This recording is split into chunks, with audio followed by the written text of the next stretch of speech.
Namun apa yang terjadi pada Bani Israel setelah mendapatkan anugerah Allah tersebut, teman-teman? Seperti biasa, mereka membangkang. Suatu hari mereka menemui Nabiullah Musa dan mengajukan protes kepada mereka. Hal itu juga membuat Nabi Musa heran terhadap perangai kaumnya ini tentunya, teman-teman. Hal itu terjadi karena sesungguhnya mereka selalu mengingkari ayat-ayat Allah dan membunuh para nabi tanpa hak alasan yang benar. Yang demikian itu ditimpakan karena mereka durhaka dan selalu melampaui batas.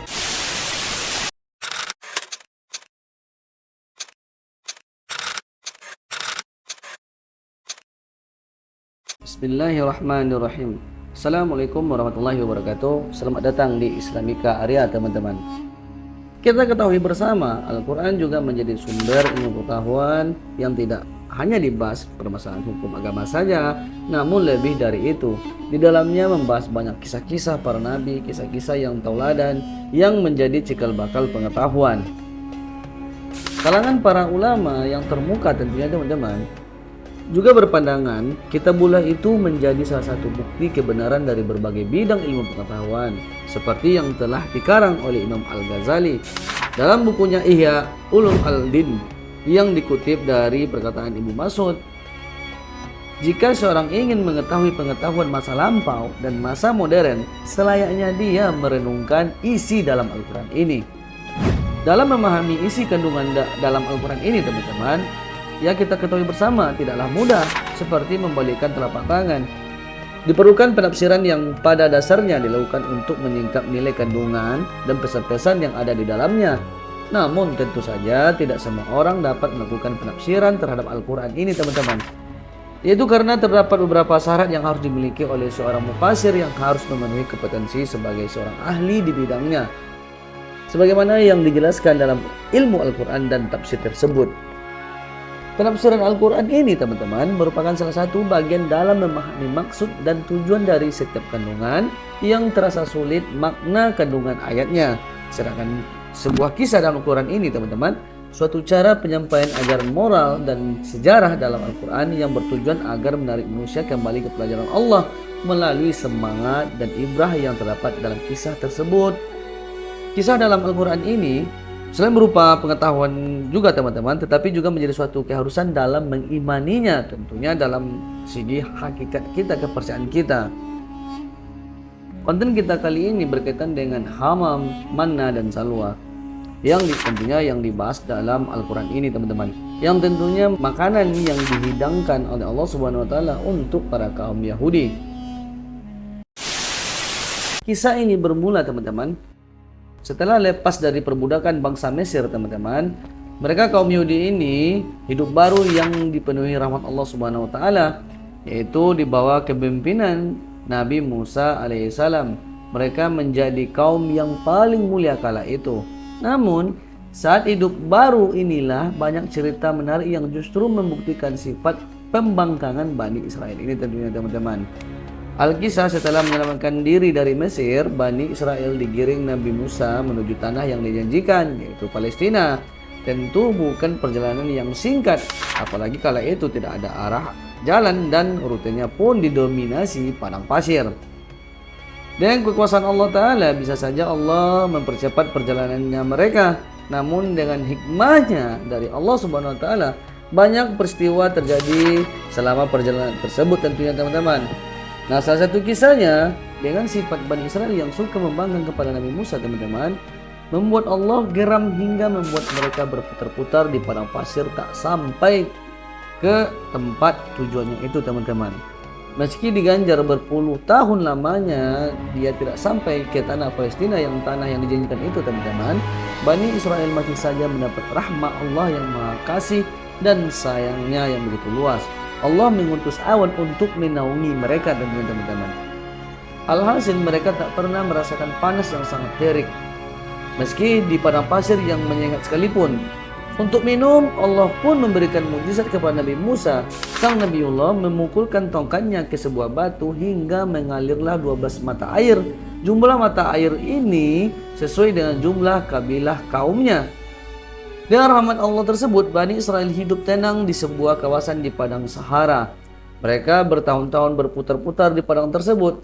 Mereka tak pernah menderita kesulitan, apalagi penyakit, sifat membangkanglah yang justru diderita Bani Israel ini. Mereka tak pernah bersyukur atas rahmat yang diberikan oleh Allah. Dikisahkan teman-teman, saat tinggal di sana tak hanya naungan awan ataupun mata air yang didapatkan Bani Israel. Terdapat satu lagi rahmat Allah yang tak kalah luar biasanya, yaitu mana dan salwa. Itulah anugerah Allah untuk memenuhi kebutuhan pangan untuk kaum Bani Israel ini teman-teman. Mana merupakan makanan yang rasanya amat lezat dan manis layaknya madu. Warnanya pun putih cantik layaknya salju. Makanan ini sangat mudah ditemui Bani Israel. Setiap pagi mereka membawa keranjang untuk memunguti mana yang selalu ditemui melekat di batu-batu, pohon ataupun kayu. Adapun salwa teman-teman merupakan sejenis burung puyuh yang dagingnya empuk dan gurih. Salwa yang biasanya terbang tinggi teman-teman, Allah memerintahkan untuk terbang dengan rendah dan berbondong-bondong. Dengan itulah Bani Israel amat sangat mudah untuk menangkapnya. Dengan anugerah amanah dan salwa ini teman-teman, maka lengkaplah nikmat Bani Israel ini. Mereka tak pernah kelaparan meski di tengah padang pasir. Mereka tak pernah dijangkiti penyakit karena dua jenis makanan tersebut juga memiliki kandungan layaknya seperti obat tentunya teman-teman. Untuk kita ketahui bersama teman-teman, di era Rasulullah saja kedua jenis makanan ini termasuk dalam tibbun nabawi. Amat banyak manfaat yang dikandung. Keduanya benar-benar anugerah Allah yang banyak bagi Bani Israel ini teman-teman. Secara etimologi, mana pun bermakna karunia dan salwa pun bermakna penawar hati. Namun apa yang terjadi pada Bani Israel setelah mendapatkan anugerah Allah tersebut teman-teman? Seperti biasa mereka membangkang. Suatu hari mereka menemui Nabiullah Musa dan mengajukan protes kepada mereka. Mereka protes akan makan yang itu saja. Mereka bosan memakan mana dan salwa yang lezat dan penuh manfaat itu. Mereka berkata, "Hai Musa, kami tak tahan dengan satu macam makanan saja. Sebab itu mohonkanlah untuk kami kepada Tuhanmu agar Dia mengeluarkan untuk kami apa-apa yang ditumbuhkan bumi, seperti sayur mayur, ketimun, bawang putih, kacang adas, dan bawang merah lainnya." Mendengar permintaan tersebut teman-teman, Musa tentu saja naik pitam, namun beliau merupakan utusan Allah yang sabar. Nabiullah pun menjawab dengan sabar, "Maukah kamu mengambil sesuatu yang rendah sebagai pengganti yang lebih baik? Pergilah kamu ke suatu kota, pasti kamu memperoleh apa yang kamu minta." Jawab Musa menyindirnya. Namun sindiran Musa itu teman-teman dianggap lalu saja. Bani Israel tetap saja pergi ke kota. Mereka meninggalkan mana dan salwa demi memilih aneka kacang dan sayur tanpa daging. Di masa lalu teman-teman, saat menjadi budak, mereka memang terbiasa memakan kacang adas dan bawang atau sayur mayur saja. Tentu saja makanan tersebut tak sebanding dengan mana dan salwa yang penuh manfaat dan amat lezat itu tentunya teman-teman. Kalau kita tinjau bersama-sama teman-teman, sayur mayur yang disukai kaum Yahudi ini seperti kacang adas yang justru menyebabkan banyak penyakit teman-teman. Mengandung zat yang membahayakan saraf, tak baik untuk pencernaan, berbahaya bagi sistem ekskresi, mengentalkan darah dan lain sebagainya. Namun Bani Israel justru merindukan makanan mereka yang banyak mudaratnya tersebut. Memang begitulah sifat Bani Israel.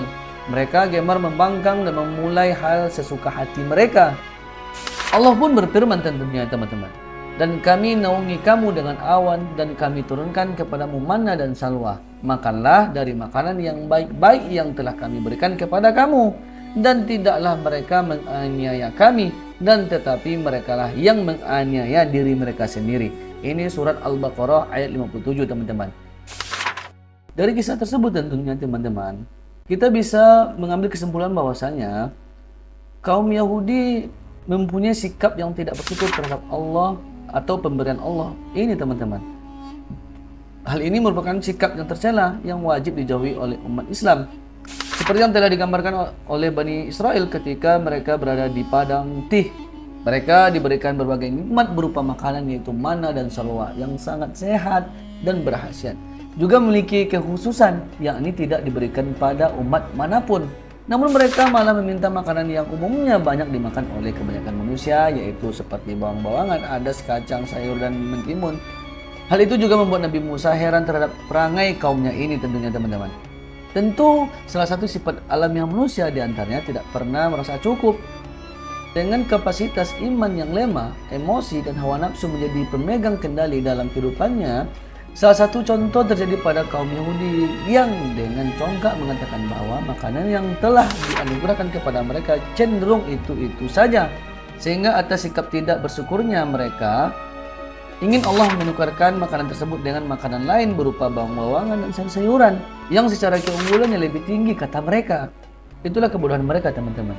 Menurut ulama Hasan Al-Basri, kaum Yahudi digolongkan sebagai kaum penikmat berbagai jenis bawang-bawangan maupun adas. Seringkali mereka menggerutu karena bosan dengan mana dan salwa, sehingga dianggap sebagai sebuah keengganan dan ketidaktertarikan terhadap hidangan langit tersebut. Sikap mereka condong kepada watak yang tidak bersyukur dengan menginginkan kebiasaan rutin mereka di masa lalu, sehingga meminta ganti dengan keinginan mereka. Hikmah yang kedua adalah, teman-teman, menjauhi sifat angkuh dan melampaui batas. Salah satu sifat tidak terpuji lainnya yang dicontohkan Allah melalui perangai Bani Israel adalah sifat sombong dan ingkar terhadap perintah Allah Subhanahu wa taala. Bahkan mereka juga tak segan untuk membunuh para nabi dan para pengikut setianya dengan cara yang tidak benar. Bahkan sebagian mufassir mengatakan mereka pernah membunuh 300 orang nabi dalam satu hari, sehingga bisa dikatakan sikap tersebut sangat melampaui batas. Ingatlah ketika kamu berkata, "Wahai Musa, kami tidak tahan hanya makan dengan satu macam makanan saja. Maka mohonkanlah kepada Tuhanmu untuk kami agar Dia memberi kami apa yang ditumbuhkan di bumi, seperti sayur mayur, mentimun, bawang putih, kacang adas, dan bawang merah." Dia Musa berkata, "Apakah kamu meminta sesuatu yang buruk sebagai ganti dari sesuatu yang baik? Pergilah ke suatu kota, pasti kamu akan memperoleh apa yang kamu minta." Kemudian mereka ditimpakan kenistaan dan kemiskinan, dan mereka kembali mendapatkan kemurkaan dari Allah. Hal itu terjadi karena sesungguhnya mereka selalu mengingkari ayat-ayat Allah dan membunuh para nabi tanpa hak alasan yang benar. Yang demikian itu ditimpakan karena mereka durhaka dan selalu melampaui batas. Ini surat Al-Baqarah ayat 61.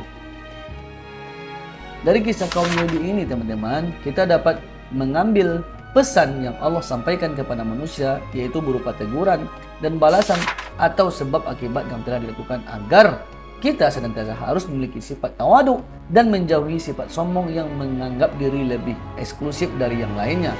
Tidak berlebih-lebihan atau melampaui batas yang sebenarnya.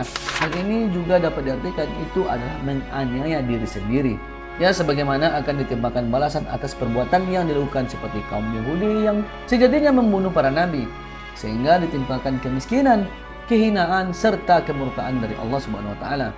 Balasan kemarahan Allah merupakan suatu perkara yang sepadan serta adil karena bukti yang jelas dari bobroknya kesalahan dan dosa mereka kaum Israel ini atas perilaku yang menyimpang, berlaku aniaya dan sewenang-wenang. Mereka tidak sudi mengikuti titah Tuhannya dengan bersikap tinggi hati, menampik firman Allah dan mencemooh sabda Nabi dan mengolok-olok pengikutnya. Kaum Yahudi juga sampai hati melenyapkan para utusan Tuhan tanpa dalih yang dibenarkan. Wallahu a'lam bishawab.